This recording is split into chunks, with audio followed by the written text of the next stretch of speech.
is. So I have found that whenever I sit down to sort of prepare or think about what I'm going to say on Sunday morning, I have every week, without really doing it intentionally, I return to some image or images from the week that really jumped out at me. And there were two of them, two stories that stuck with me this week. The first one was had to do with the Olympics. There's a skier named Mac Forehand. Anybody watch the big air stuff at all? Yeah, my son was a freestyle skier, so we were always tapped into that world. Mac Forehand is also sort of a local guy. He went to Stratton Mountain School up there, and that's where my partner Sverre was a coach for 40 years. He won a silver medal in what's called the men's free ski big air, which makes your heart stop when you watch it. And the first thing that he did when he won was he ran over to the other guys who had won the gold and the bronze, and they all hugged each other. This has happened a number of times during the Olympics, but the visual of them is these three guys in a group hug jumping up and down and laughing. And the other two were from Austria and Norway. So they looked like they had been best friends their whole lives. There they were in this competition, really, really genuinely caring about each other. It was so beautiful. And there have been so many of these wonderful moments of cooperation and love during this time in our lives when there's not enough of that. We've seen a lot of that on the Olympics stage these past 2 weeks. People truly lifting each other up, even though they're there to be in competition with each other. The other story that really jumped out at me this week is the story of a woman named Giselle Pellico. If you remember, this is a very difficult story in our lives, but very real. There was a trial last summer during which her husband of 50 years and at least 50 men from the community where she lived were on trial because she had been drugged and raped while she was unconscious over the course of a decade. The thing about Giselle during that time, was that she showed absolutely unbelievable bravery during that trial, which she personally chose to make public. She didn't have to. She displayed nothing but grace and strength during the entire time, and now she's written a book about it, and her book came out this week. It's called Hymn to Life, and she's going on a speaking tour. There was a piece in the New York Times, and it said this: while she once felt uncomfortable with her status as a feminist icon, she has now accepted the mantle to honor the thousands of women who wrote her heartfelt letters, lined up outside the courthouse to cheer her on, and still stop her regularly in the street to thank her. What she said about that is really important and applicable to what we're talking about today. Those women truly gave me such incredible strength. She credits those people. I mean, first of all, none of us can even imagine getting through what she endured. She truly is, I would say, the embodiment of resilience. If we're talking about resilience during this month, she really is a person who embodies resilience, and she credits the women who showed up in her life as helping, as really giving her that resilience, that strength. Last Sunday afternoon, some of you knew this, in this space here, we created a celebration of life for my dear friend Paul.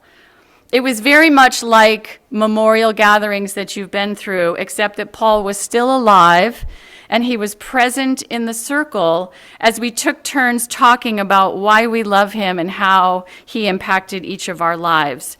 He died on Friday in hospice at home.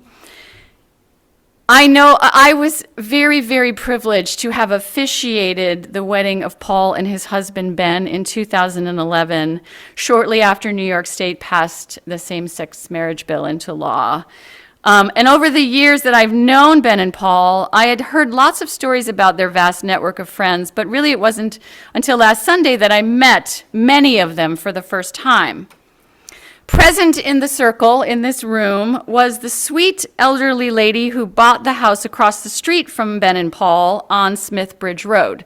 She told the story of them bringing her food and leaving it on her doorstep whenever she was sick because she has no extended family nearby.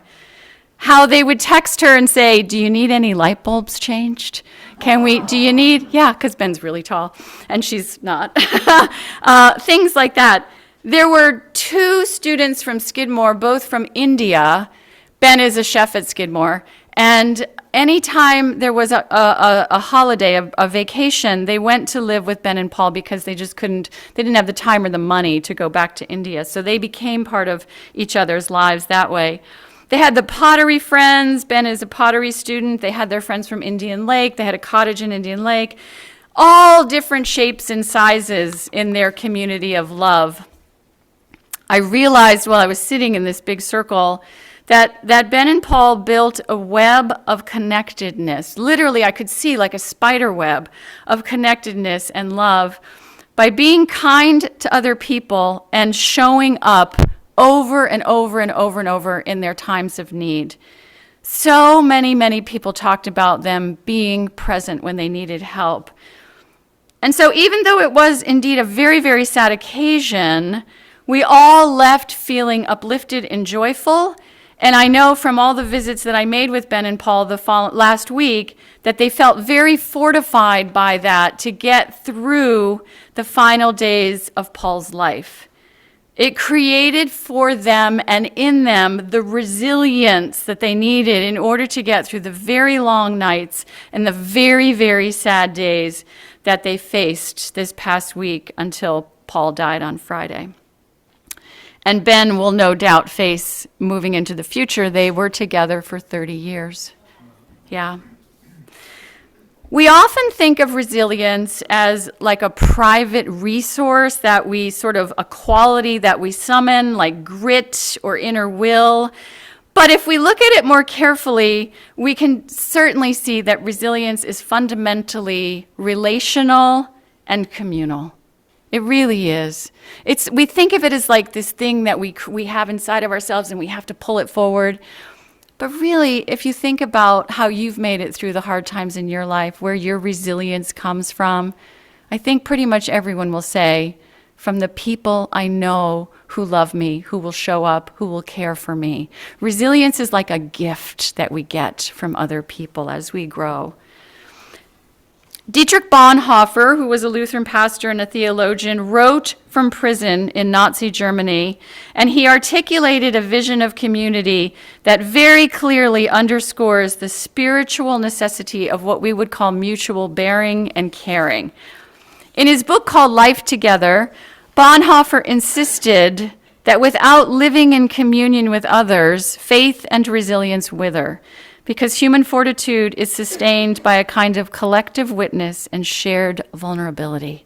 I love that. Shared vulnerability. Unitarian Universalists, we know this, echo these relational core principles, especially in the affirmations about the interdependent web of existence, right? Think back to that. Everything is connected to everything. It's one of the core principles and beliefs. Everything is connected to everything. Everyone is connected to everyone. Research on resilience consistently shows that interpersonal relationships, shared practices, and community membership are among the strongest predictors of positive outcomes after adversity. Studies over and over have found that relational and communal factors like family ties, a spiritual community, social support networks correlate with higher life satisfaction, with a greater capacity to adapt to hardship, and also to a longer lifespan. So it's clear, the information we have coming from all directions, that the communal experience is one of the most important aspects of our ability to become resilient beings. Resilience is not an abstract quality that we conjure alone in times of crisis. It's cultivated day by day through the routines we have of caring and listening and showing up for each other. It's born and nurtured when we feel a part of something larger than our own small self. It comes through trial and rebound, and we will never be able to experience those things in isolation. As a chaplain, when I worked in the hospital, I would often ask a person, because I worked on the oncology floor, I would often ask, what has helped you get through hard times in the past? How are we going to deal with this, what we have right now? How did you get through something difficult in the past? And over and over and over again, the answer almost always pointed to my family, my friends, my faith community, whatever the help was that showed up when I was in crisis in the past. And when I was in the hospital for most of the entire summer of 1987, some really, really amazing things happened. And I know that they are what created and produced and sustained resilience in me.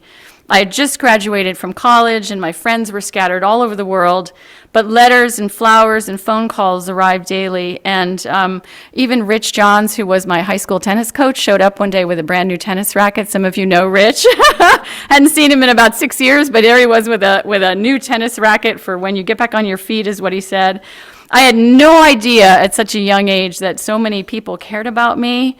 And I know I can still look back at that time from 40 years ago and mine that for this understanding that I'm not alone in this world, and that it is the network of friends and family in my life that are going to help me get through my hard times. And I know I made it through that. I can make it through anything. That is the definition of resilience, right? I made it through that, but I didn't get through that alone. Because I tell you what, if I had stayed in that hospital bed day after day after day after day and had no visitors and no kindness and no love and no flowers, I probably wouldn't be standing here today. In 2018, my son Sam, who's 30 now, was bottoming out with Lyme disease. If you've had it, you know what I'm talking about. He was living and going to school out in Lake Tahoe, and in Lake Tahoe they didn't have Lyme disease. So no one knew really what to do for that poor guy. And he had been sick for so long that the disease was starting to take its toll on his mental health. And one day this 6'2" guy who did all those flips in the air called me and said, "Mom, I need you to come out here and help me." And that told me that he was really, really in bad shape, because Sam really was not a guy who ever asked for much help. And that Sunday, I was doing a service, I was doing this in the Pullet Community Church, and I looked to the back door, which is in the same place as the door is here, and I watched as 6 of my closest friends walked through the door and took a seat in the pew. And none of them had been churchgoers. They showed up on that Sunday knowing I had to go out west to be with my son. They were quiet, they did it silently, no fanfare, but they showed up, and they sat there. And they were literally like a lightning rod for me during my time of need. They grounded me in the moment, and I took that love with me when I went out west to help my son Sam. I do indeed, and I know all of you do too, get by with a little help from my friends. None of us can do this thing alone. We know that already. Even though we love being independent, we love this sense of like, I can do this. I'm a strong person. I'm, especially over in Vermont, we're Vermonters, Nobody in Vermont, for example, ever wants to enter into hospice care. It's this sense of like, I got this, But we can't do this alone. We know that we can't. Resilience in each one of us, our own individual lives, is created for us and with us. In the neighbor who brings the soup and maybe changes the light bulb, in the friend who stays on the phone late into the night, or the small group that gathers in support. So as we move into a new week in our lives, let's just try to bring with us this understanding. Let's remember that our strength doesn't belong to us alone. It just doesn't.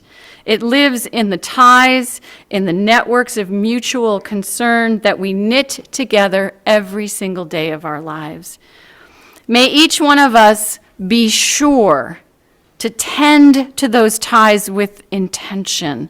And in doing so, may our communal resilience, because that's important too, communal resilience, become a source of steady courage in a world that calls us to greater compassion and deeper community every single day.